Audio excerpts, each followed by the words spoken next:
हमारे चैनल को सब्सक्राइब करें और बेल आइकन दबाएं।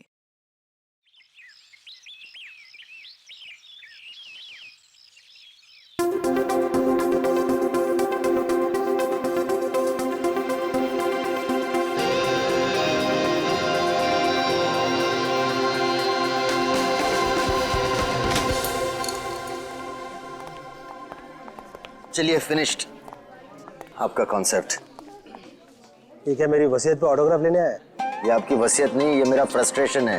ये आप ही का कॉन्सेप्ट है जिसे आपने मुझ पे स्क्रिप्ट लिखवाया। बहुत पुराना है यार। पुराना कहाँ है? नया है, सफेद है, कड़क है। अरे मैं पेपर के नहीं, आपके कॉन्सेप्ट की बात कर रहा हूँ। कॉन्सेप्ट बहुत पुराना है। पुराना क्या है? कुछ भी नहीं है। कितने सालों से यही चलता आ रहा है। अरे हीरोइन भाग के गले मिलते तो मिलने दे, गाने बजते तो बजने दे। आजकल तो सेंसर की प्रॉब्लम भी नहीं है। देखिए मैं क्या बोल रहा हूँ सर, हम कुछ हटके ट्राई नहीं कर सकते हैं? कुछ अलग, कुछ नया। हटके क्या है? कुछ भी नहीं है। देख, मैं तुझे फिल्में बनाने का फॉर्मूला समझा था।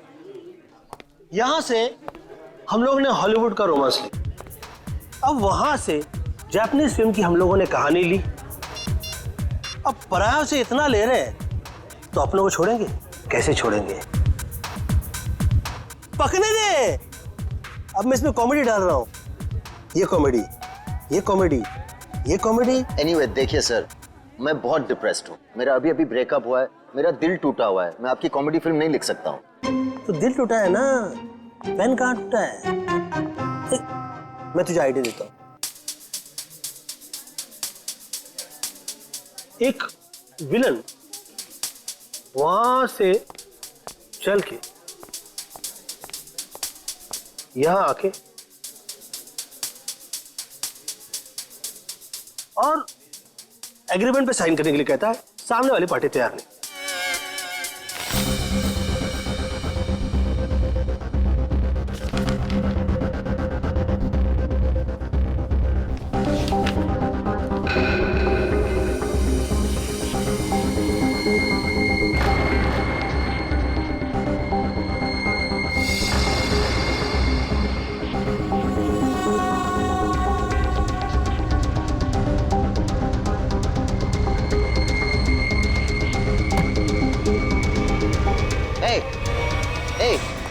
क्या डाला तुमने उसके ग्लास में? हाँ, क्या डाला ग्लास में? रुको।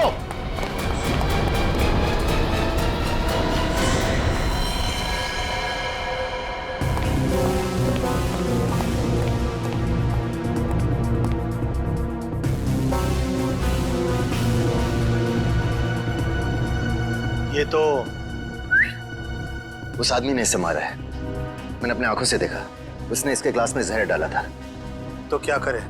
निकले? ऐसी सिचुएशन में सब एक ही काम करते हैं, सीआईडी को बुलाते हैं।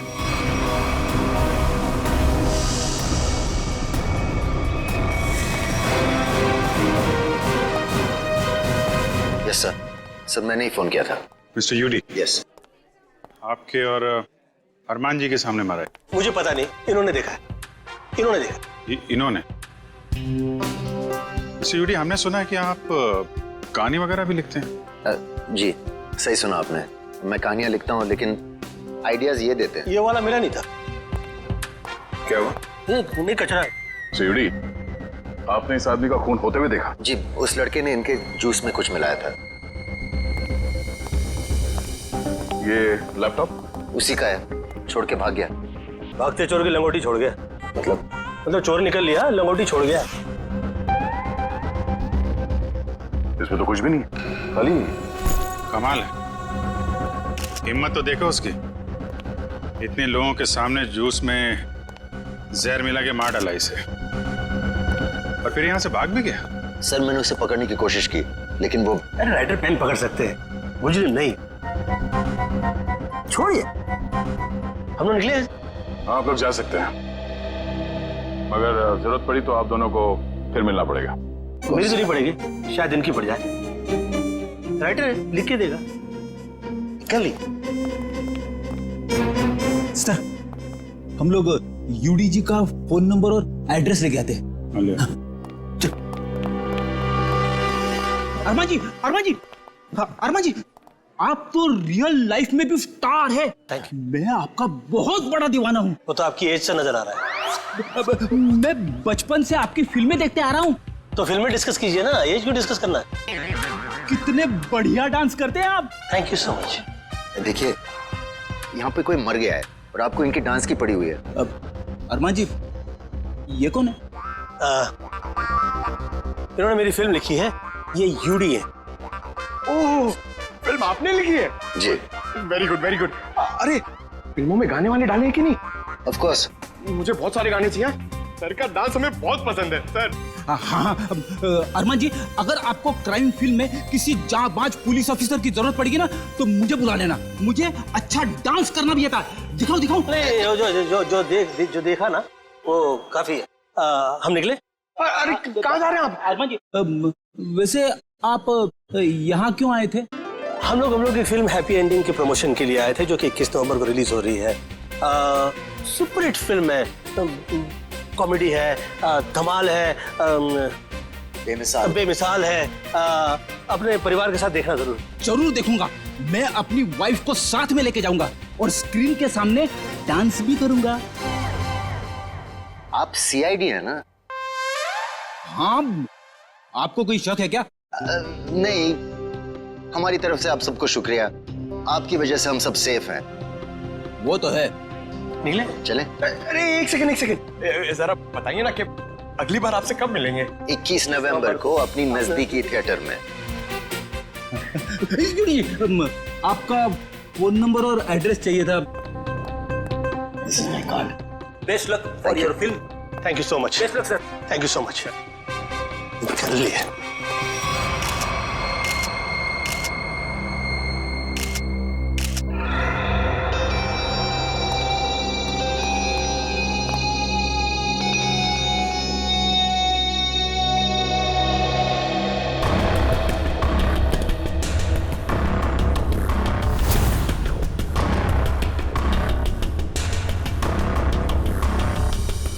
Parking ticket.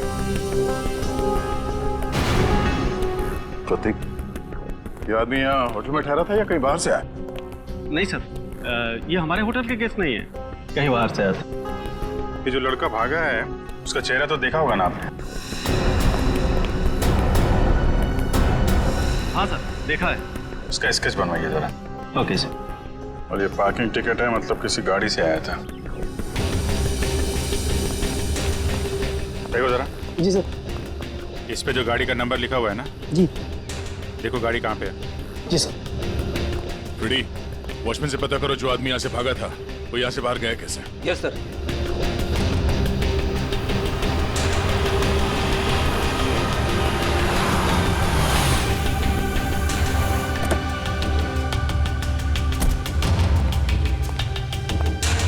मिस्टर प्रतीक को तुम लाए थे? जी सर। कहाँ से आया था वो? होटल क्राउन रूट से। खार में है साहब, वो कहीं बाहर से आकर वहाँ रुके थे। सर, वॉचमैन ने बताया कि वो लड़का आया तो स्कूटर से था, मगर जाते समय बाउंड्री वॉल कूद के भाग गया। तब तो स्कूटर अभी भी यहीं पे होगा। देख, तुम सीसीटीवी फुटेज चेक कर लो, तब तक मैं होटल क्राउन रूट चेक कर लेता हूँ जहाँ पे प्रतीक ठहरा हुआ था। ठीक है। देखिए, हम लोग सीआईडी से। आपके ये गेस्ट मिस्टर प्रतीक, इनका किसी ने जहर देके खून कर दिया है। हे भगवान।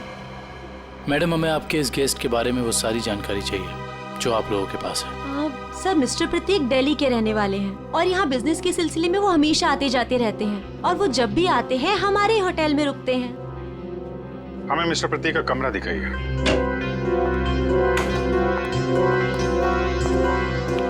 कमरा चेक कर लो जरा।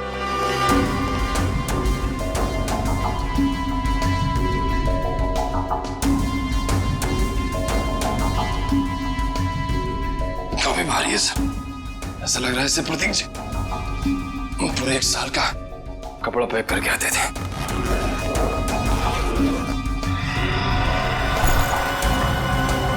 बैग तो खाली है।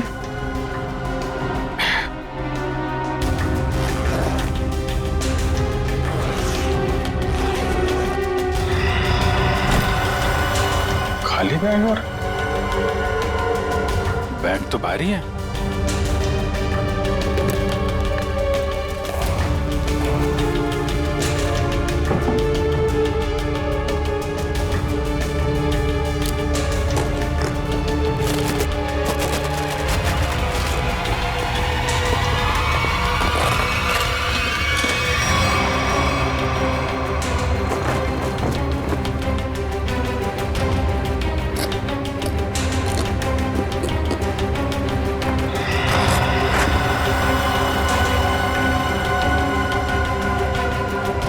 बैग में पैसे छुपा के रखा है। ये प्रतीक आदमी तो गड़बड़ है। कौन कौन आता था इससे मिलने के लिए? एक लड़की इनसे हमेशा मिलने के लिए आती थी और ये दोनों घंटों बैठकर बातें किया करते थे। प्रतीक जीतू से डांटा भी करते थे और वो लड़की कल भी इनसे मिलने के लिए आई थी। कौन है वो लड़की? सर, अवंतिका। अवंतिका?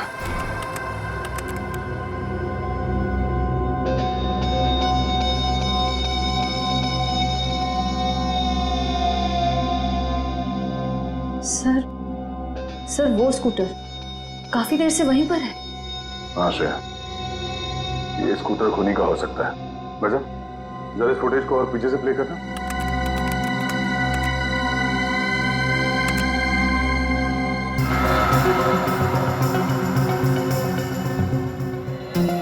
सर, यही वो आदमी। जरा पॉज करो।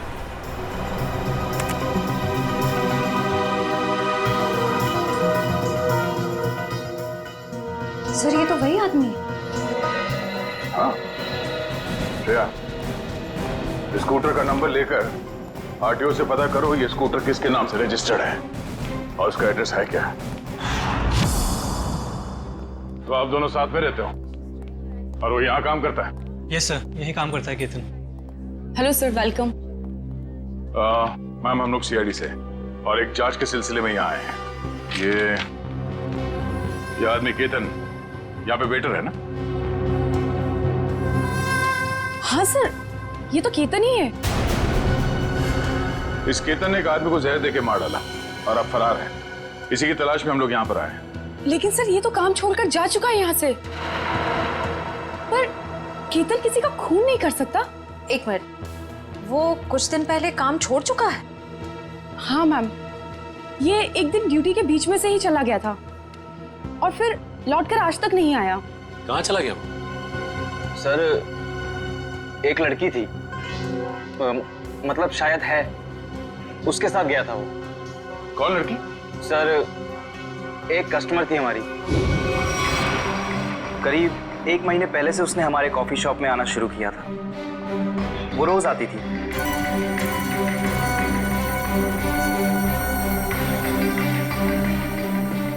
और उस कोने वाली टेबल पर जाकर बैठ जाती थी। उस टेबल पर केतन सर्विस देता था।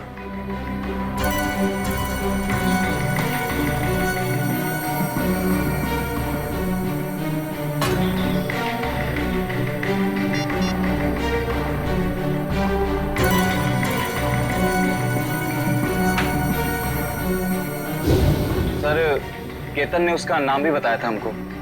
क्या नाम बताया था लड़की का? सर, अवंतिका। अवंतिका? श्रेया, यही नाम था ना उस लड़की का भी जो 1-2 दिन पहले प्रतीक से मिली थी? हाँ सर।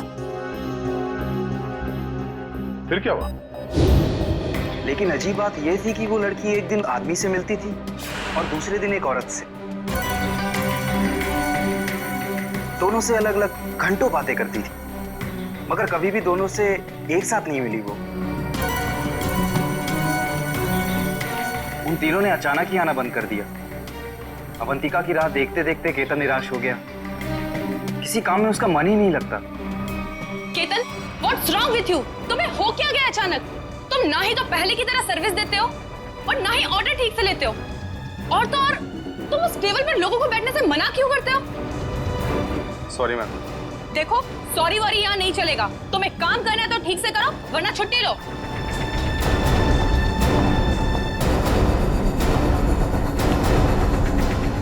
यार, अपने दिमाग से उसका ख्याल निकाल यार।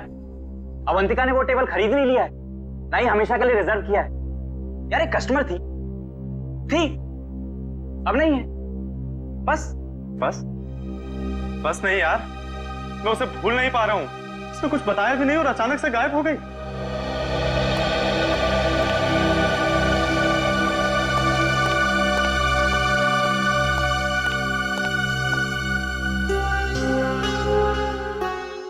और सर, तभी कैफे के बाहर कोई आया और केतन उसे देख के तुरंत बाहर चला गया। क्या हालत क्या बना रखी है तुमने?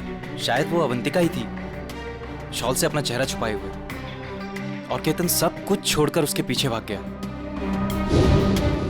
अच्छा, उस आदमी और औरत के बारे में आप लोग कुछ बता सकते हैं जो अवंतिका से मिलने आते थे? नहीं सर, उनके बारे में हम कुछ नहीं जानते। देखिए, हमें इस कॉफी शॉप के अंदर की बाहर की सारी सीसीटीवी फुटेज चाहिए जब से अवंतिका यहाँ आती थी। श्योर मैम, मैं अरेंज करवाती हूँ।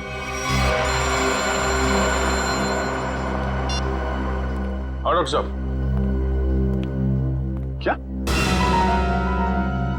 क्या बात कर रहे हैं सर आप? पर ऐसे कैसे हो सकता है? ठीक है सर, मैं एसीपी साहब से बात करता हूं।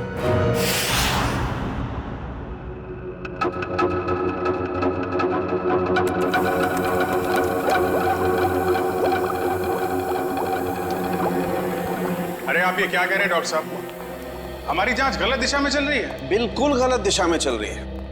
आप लोगों का मानना है कि प्रतीक ने जूस पिया और मर गया। हाँ? वेल, जो देखा गया और जो सुना गया वो पूरा सच नहीं है।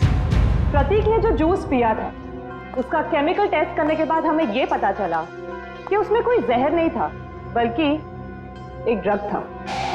ड्रग? हाँ, लेकिन प्रतीक ने जूस पिया और जूस पीते ही मर गया ना वो। यही तो सबसे ज्यादा चौंकाने वाली बात है अभिजीत। इस ड्रग की वजह से किसी इंसान को कुछ वक्त के लिए पैरालिसिस तो हो सकता है, उसे लकवा तो मार सकता है, लेकिन कोई मर नहीं सकता है।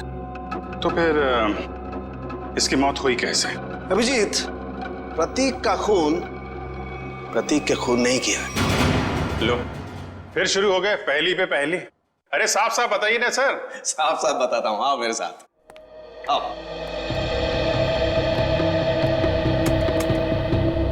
ये देखो, ये प्रतीक की ब्लड सेल्स और ये एक नॉर्मल इंसान के ब्लड सेल्स है। दोनों में फर्क है, और फर्क ये है कि प्रतीक को थैलेसीमिया है।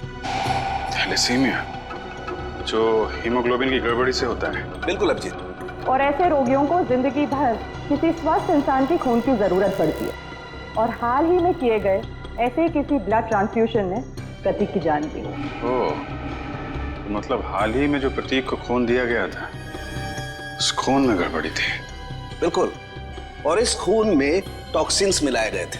मतलब इस खून को जानबूझकर जहरीला बनाया गया था, जिससे इसकी मौत हो गई। प्रतीक के मरने की शुरुआत तो कुछ दिन पहले ही हो चुकी थी। केतन उसके जूस में कुछ डालता या नहीं डालता, इसकी मौत तो पक्की थी।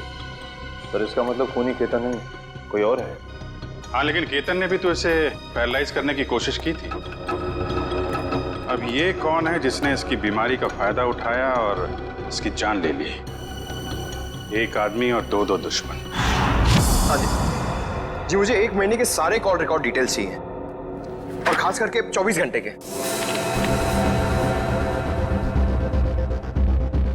केतन का फोन आखिरी बार जामवार में ट्रेस हुआ था सर। जामवार? तो ये केतन मुंबई से बाहर निकल चुका है? हाँ सर, और सर उसके कॉल रिकॉर्ड्स सर ये देखिए। सबसे पहले उसने अपने कॉफी शॉप वाले दोस्त ऋषभ को फोन किया, उसके बाद अवंतिका को, मगर अवंतिका का फोन ऑफ आ रहा था। और फिर सर उसने महाराष्ट्र के जामवार में किसी मनन को फोन किया। मनन? अभिजीत, मतलब इस केतन को जामवार से उठाना पड़ेगा, वही बताएगा अवंतिका कहाँ छुप कर बैठी है। और फिर ये भी पता लगाना चाहिए इन दोनों का क्या संबंध है उस कॉफी शॉप वाले औरत और आदमी के साथ। सर, अवंतिका का तो पता नहीं, लेकिन हम उस आदमी और उस औरत तक पहुंच सकते हैं जिनसे वो कॉफी शॉप में अलग अलग मिलती थी। ये देखिए सर।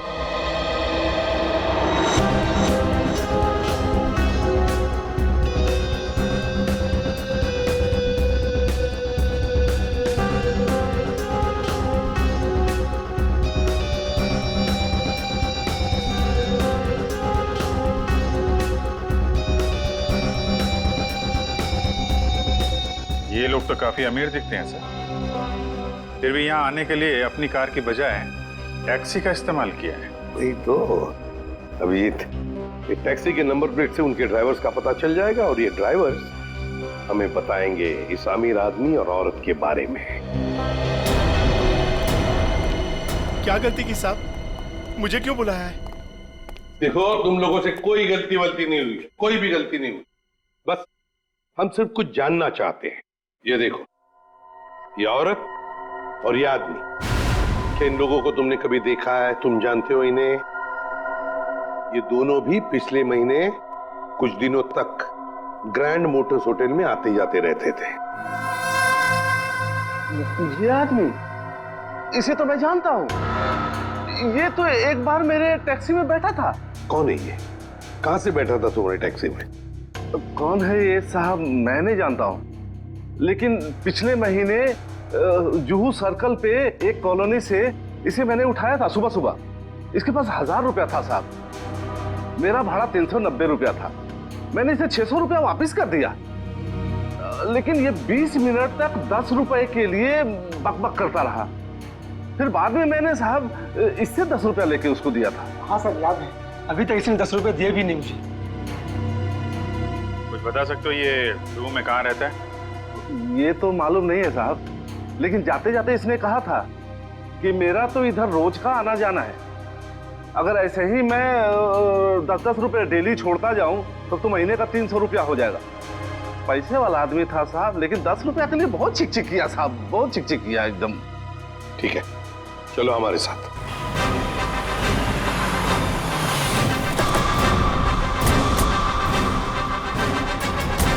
कहाँ पे? हाँ जी सर, यहीं से मैंने उठाया था उसको और होटल से लाने के बाद यहीं पर छोड़ा भी था मैंने। यहाँ पे? जी। यहीं आसपास कहीं रहता होगा। आसपास चेक करो, पूछो लोगों से।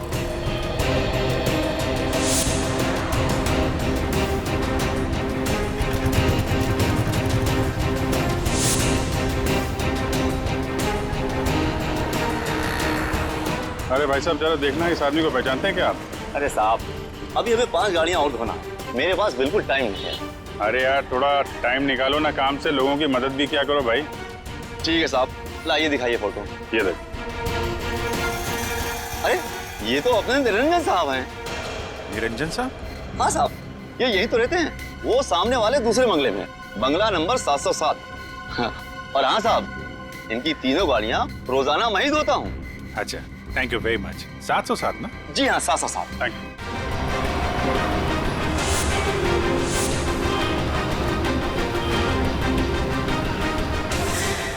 मेरे पति देव मुझे बीच मांझधार में छोड़ के चले गए। आखिरी बार भी उनको देखना मेरे नसीब में नहीं रहा। श्रुति जी, आपके साथ जो कुछ भी हुआ बहुत बुरा हुआ, इस बात का दुख है हमें, लेकिन आपसे कुछ जानकारी चाहिए थी। जी पूछिए। प्रीति जी, हमें आपके पति के सूटकेस में छुपा कर रखे गए 15 लाख रुपए मिले हैं। आपको कुछ पता है इन पैसों के बारे में? उन्होंने ये पैसे क्यों छुपा के रखे? मुझे कुछ नहीं पता। ठीक है, कोई बात नहीं, हम पता लगा लेंगे। क्या हम उनका कमरा देख सकते हैं? जी उधर। अच्छा। सरस्वती जी, आप इन दोनों में से किसी को पहचानती हैं? जी नहीं।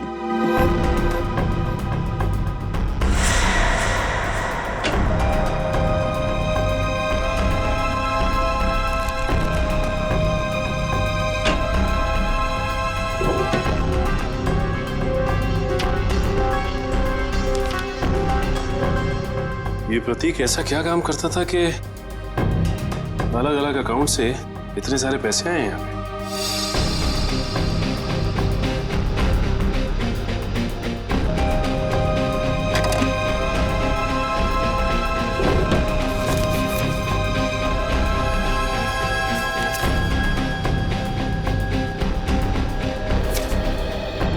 सीडी?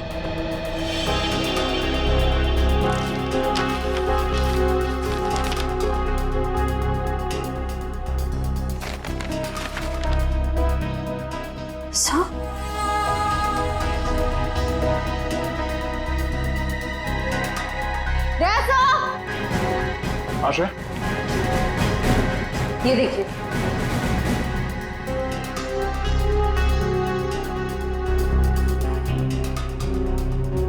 बच्चों की तस्वीरें, पैसों के आंकड़े। प्रतीक करता क्या था? सचिन, एक काम करो, ये सब मुंबई भेज दो, ब्यूरो में। श्रुति जी, आपसे एक और सवाल करनी थी। क्या आपको ये बात मालूम थी कि आपके पति को थैलेसीमिया नाम की बीमारी थी? जी हाँ। और इस बीमारी के पेशेंट को कुछ दिनों में अपना खून बदलना पड़ता है। तो आखिरी बार आपके पति ने कौन से हॉस्पिटल में अपना खून बदला था? यही दिल्ली में सिटी हॉस्पिटल। ओह, सिटी हॉस्पिटल। मिस्टर निरंजन, आप ये पूछें कि हम लोग कौन हैं और यहाँ किस लिए आए हैं, तो आपको बता दें कि हम लोग सीआईडी से हैं और आपसे कुछ पूछताछ करने आए हैं। सीआईडी? लेकिन मुझसे क्या जानना है आपको? कौन है निरंजन? विशाखा, ये लोग सीआईडी से हैं और लगता है हमारे बारे में काफी कुछ जानते हैं। जी हाँ, और अब ये जानना चाहते हैं कि ग्रैंड मोटर्स के कॉफी शॉप में आप दोनों अवंतिका से मिलने अलग अलग जाते थे और यहाँ एक साथ दिख रहे हैं, क्या मजा है? माफ कीजिएगा सर, लेकिन हम बाहर किसी से अलग अलग मिल लिए तो उसमें ऐसा कौन सा पहाड़ टूट गया कि सीआईडी हमारे घर तक पहुंच गई? किसी से नहीं, अवंतिका से। हमें शक है कि दिल्ली के एक बिजनेसमैन मिस्टर प्रतीक के खून में उसका हाथ है। नहीं नहीं, अवंतिका कभी ऐसा नहीं कर सकती। बहुत विश्वास है आपको अवंतिका पे? आखिर वो हमारी बेटी है। आप दोनों पति पत्नी हैं? जी, वो दरअसल मेरी और निरंजन की अनबन होने के बाद हम दोनों अलग रहने लगे थे, तो अवंतिका हमें साथ लाने के लिए ही कॉफी शॉप में लेके आती थी। अभी कहाँ है अवंतिका? जी, वो घर पर ही है, लेकिन आप लोगों की कुछ मदद नहीं कर सकती।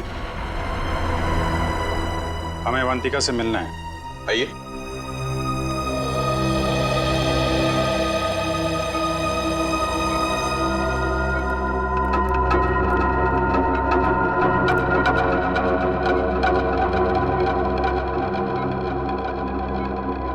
क्या हुआ इसे? सीढ़ियों से गिर गई थी, सिर में चोट लगी है, तब से कोमा में है। डॉक्टर्स ने कहा है कि कुछ महीनों में इसे होश आ जाएगा, इसीलिए इसे हम घर ले आए और घर से ही सारा ट्रीटमेंट चला रहे हैं। नर्स मिशा इसकी देखभाल के लिए पूरे दिन घर पर ही रहती है। मिशा, कैसी हालत है अवंतिका की? सर, अभी तो कुछ कह ही नहीं सकते कि इन्हें कब होश आएगा। अब तो अवंतिका में सिर्फ जान बची है, मगर शरीर और दिमाग पूरी तरह नाकाम है। अब इस केतन को ढूंढना ही पड़ेगा।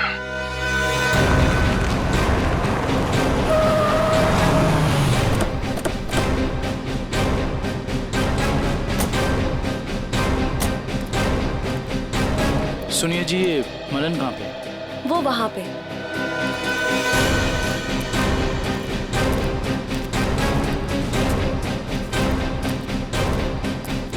ये मनन। हाँ जी, आप कौन? जरा केतन को बुलाओ, से मिलना है। कौन केतन? यहाँ कोई केतन नहीं रहता। देखो, केतन ने तुम्हें आखिरी फोन किया था, इसलिए तुम्हारे तक पहुंचे हैं। अब अगर झूठ बोलोगे तो तुम्हें भी साथ में ले जाएंगे। कहाँ ले जाएंगे? वहीं जहाँ बिगड़े हुए लोग ठीक किए जाते हैं, मुजरिमों की मरम्मत की जाती है। अगर केतन यहाँ पे निकला तो उसको छुपाने के गुनाह में तुम्हारी भी मरम्मत हो जाएगी, समझे तुम? नहीं नहीं साहब, ऐसा मत कीजिए। वो अंदर छुपा है, उसके चक्कर में मैं नहीं फंसना चाहता।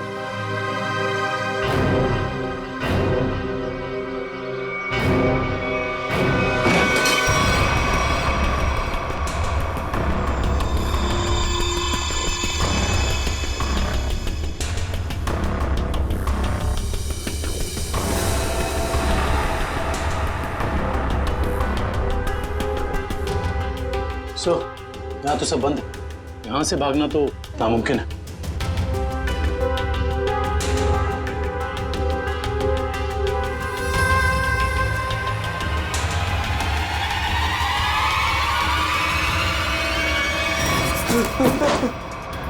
आगे बता रहा, आगे बता रहा साहब, मैंने सब बातें सुन ली आपकी।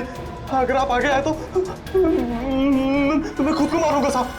अरे वाह, वहाँ दिन दहाड़े होटल में जूस में ड्रग मिला के आदमी को मारने की हिम्मत है तुम में। और यहाँ इतने डर गए हो कि खुदकुशी कर रहे हो? हाँ? नहीं साहब, मैंने नहीं मारा साहब, मैंने उसे नहीं मारा। तो उसने कहा था उस दवा से प्रतीक कुछ दिनों के लिए कुछ भी नहीं कर पाएगा, पैरालिसिस हो जाएगा उसे। हाँ, ये तो तुम सही कह रहे हो। अब ये भी सही सही बता दो कि किसने कहा था। देखो केतन, अगर कातिल को पकड़वाने में तुमने हमारी मदद की तो तुम्हारी सजा कम भी हो सकती है, हैं?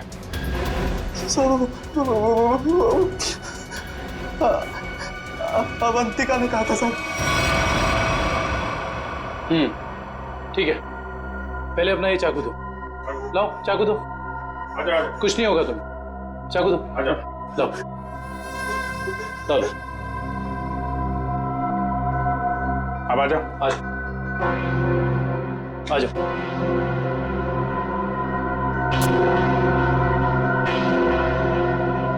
तो अवंतिका ने कहा और तुमने कर दिया। एक लड़की के प्यार में इतने अंधे हो गए थे? साहब, अवंतिका को बहुत बुरी तरह मारा था प्रतीक ने, मुझसे उसका दुख देखा नहीं गया, इसलिए उसकी मदद करने का फैसला कर लिया साहब, और नौकरी की परवाह किए बिना उसके साथ निकल गया साहब। देखो केतन, मुझे पता है कि तुम मुझे बहुत पसंद करते हो, पर इस वक्त मैं बहुत अकेले हूँ और सिर्फ तुम ही मेरी मदद कर सकते हो। प्लीज मना मत करना। प्लीज आप रोइए मत, मुझे बताइए क्या कर सकता हूँ मैं आपके लिए। एक आदमी है प्रतीक, मुझे उसके चंगुल से बचा लो, वरना तुम इस अवंतिका को हमेशा के लिए खो दोगे। मैं आपको कुछ नहीं होने दूंगा। ये रहे मेरे पापा के जायदाद के कागजात, इसे प्रतीक को दे देना, और इसे भी। इसे प्रतीक जूस पीते नीचे गिर पड़ा तो मुझे लगा अवंतिका ने मेरे हाथों से जहर दिलवाकर मरवा दिया साहब। मैं डर गया साहब, मैं डर के वहां से भाग गया साहब। उसके बाद अवंतिका ने कभी मेरा फोन नहीं उठाया साहब, नहीं मुझे कभी फोन किया। अवंतिका ने धोखा दिया साहब मुझे।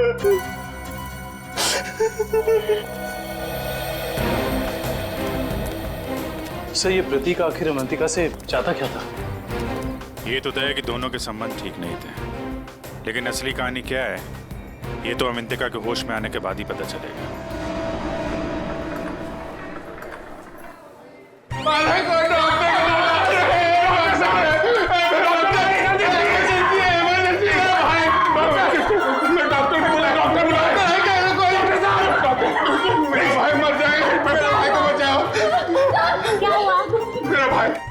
प्रतीक भैया वो मर जाएंगे, उसे बचा लीजिए, डॉक्टर को बुलाइए प्लीज, इसलिए मेरा भाई। प्रतीक भैया देखिए, वो इस हॉस्पिटल में ब्लड ट्रांसफ्यूजन के लिए आते थे, उन्हें थैलेसीमिया की बीमारी है। हाँ प्रतीक, कैसे है वो? अब तक तो बिल्कुल ठीक थे, अचानक चक्कर आ रहा है उनको, और पता नहीं कुछ और क्या हो रहा भैया, सांस लेने में तकलीफ हो रही है। प्लीज डॉक्टर बुलाइए ना, उसी डॉक्टर को जिसने इलाज किया उसका। अच्छा रुकिए, मैं बुलाती हूँ। Please doctor.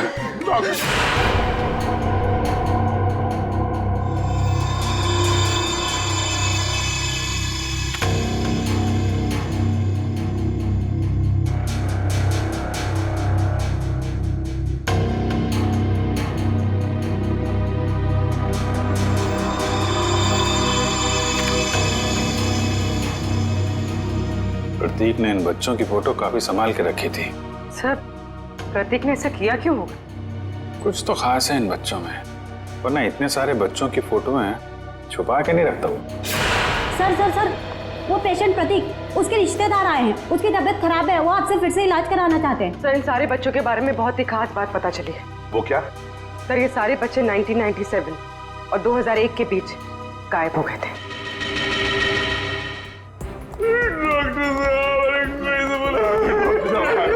जी, कहाँ है प्रतीक? मैंने उसका इलाज किया था। अरे डॉक्टर साहब, आपने मेरे भैया प्रतीक का ब्लड ट्रांसफ्यूजन किया था? जी। अरे डॉक्टर साहब, मरीज है कहाँ? तूने मारा प्रतीक को? हाँ?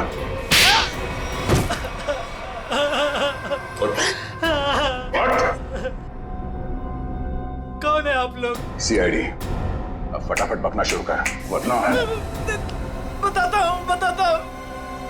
मेरे पास एक आदमी का फोन आया था। उसने मुझसे कहा प्रतीक को जहर मिला हुआ खून देना है जिससे वो मर जाए। इसलिए मैं... शर्म नहीं आती तुम्हें? एक डॉक्टर होके तुमने मरीज का खून किया। सॉरी, वो गलती हो गई। उस आदमी ने कहा था कि मिशा नाम की औरत आएगी और इस काम के बदले अच्छा खासा रकम देगी, तो मैं लालच में आ गया। ओह, मिशा। नर्स मिशा इसकी देखभाल के लिए पूरे दिन घर पर ही रहती है। ओह नो, ये मिशा अभी अवंतिका की देखभाल कर रही है। चलो।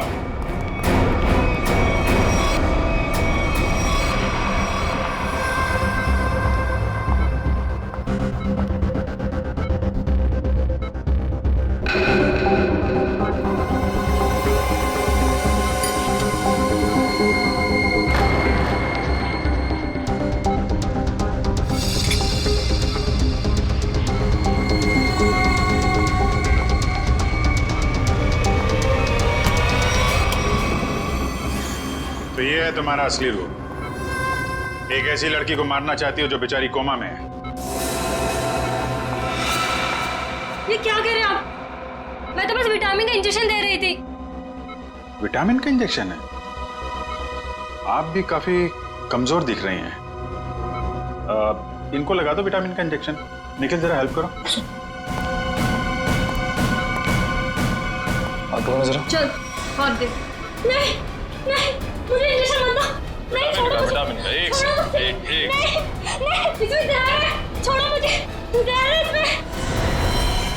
सीआईडी इतनी रात को मेरे घर में? अरे ये देखिए ना, ये मिशा आपकी बेटी अवंतिका को जहर का इंजेक्शन लगा के मारना चाहती है।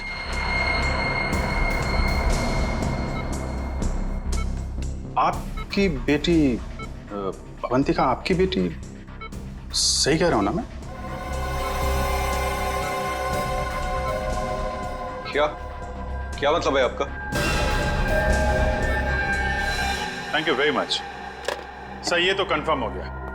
प्रतीक के घर से मिले डीवीडी में जो अमीर लोगों के नाम मिले थे वो खोए हुए बच्चों के पेरेंट्स ही हैं सर। और ये जो नाम के आगे करोड़ों के आंकड़े लिखे हैं ये उनकी संपत्ति के डिटेल्स हैं। तो फिर अभिजीत, ये प्रतीक इस लिस्ट को लेकर क्या कर रहा है? पूरी काम करो, पेरेंट्स की लिस्ट में से किसी भी एक पेरेंट को फोन लगा अभी। सर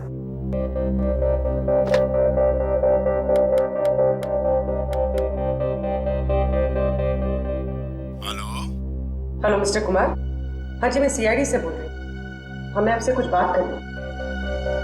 सीआईडी से? कहिए, क्या बात करनी है आपको? मिस्टर कुमार, मैं इंस्पेक्टर अभिजीत सीआईडी से। हम आपके खोए हुए बेटे सोहम के बारे में कुछ पूछना चाहते हैं जो दिसंबर 1998 में गायब हुआ था जब वो 7 साल का था। माफ कीजिएगा, हम आपके पुराने घाव को ताजा कर रहे हैं, पर क्या उसके बाद से सोहम के बारे में आपको कुछ पता चला? कोई चीज, कोई बातचीत? पता नहीं आप लोग ये क्यों पूछ रहे हैं, मगर 3 महीने पहले एक लड़का सोहम होने का दावा कर रहा था, पर वो जालसाज निकला। मेरे 6 करोड़ लेके भाग गया। My God. मिस्टर कुमार, आप परेशान मत होइए, हम इसकी जांच करेंगे और आपसे जल्दी कांटेक्ट करेंगे। ठीक है। Thank you very much. Thank you. Sir, कहीं अवंतिका भी ऐसे कैरेक्टर तो नहीं? हो सकता है।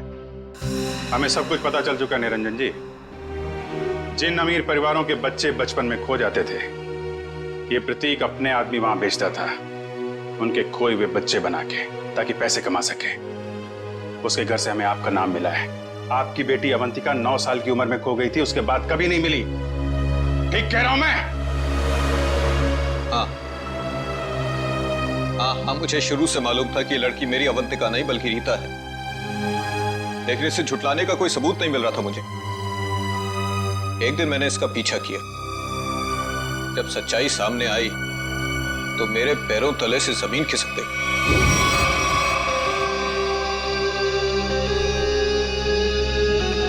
पागल हो गई हो तुम? अरे ये हमारा बिजनेस है रीता।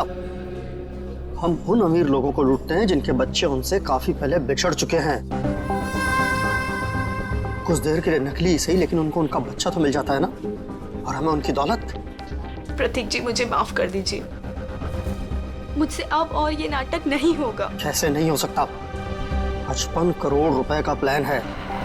इस तरह अगर तुम बीच में छोड़ के चली गई तो अरे किए कराए पर पानी फिर जाएगा। समझने की कोशिश कीजिए प्रतीक जी, उस निरंजन को मुझ पर शक हो गया है, और इस तरह कब तक मैं उनकी बीवी विशाखा को बेवकूफ बनाती रहूंगी। अगर उस निरंजन ने डीएनए टेस्ट करवा दिया तो मैं तो सीधा जेल में चली जाऊंगी। कुछ नहीं होगा, तुम बस निरंजन से पैसे निकलवाना शुरू तो करो। जैसे ही तुम सारे पैसे मेरे हवाले कर दोगी, वैसे ही मैं तुम्हें आजाद कर दूंगा। प्रतीक जी मैं फंस जाऊंगी। मेरे अगले ट्रिप तक अगर तुमने मुझे 15 लाख रुपए निरंजन से लाकर नहीं दिए ना, तो इस बार भी तुम मेरे हाथों बहुत बुरी तरह मार खाओगे, समझे तुम? मेरी भावनाओं के साथ खिलवाड़ किया था प्रतीक और इस रीता ने। मुझे लूट कर बर्बाद करना चाहते थे। मैंने इस ईशा की मदद से दिल्ली के उस डॉक्टर को खरीदा और प्रतीक को जहरीला खून चढ़वा दिया, और इस अवंतिका को खुद सीढ़ियों से धक्का दिया। वो मरी तो नहीं, लेकिन कोमा में चली गई। आपके साथ जो हुआ बहुत बुरा हुआ, लेकिन आप कानून की मदद लेने के बजाय खुद मुजरिम बन गए। अब आपको और इस मिशा को जेल जाना होगा, अपने गुनाहों की सजा भुगतने। For more updates, subscribe to our channel, click the show links and enjoy watching the videos.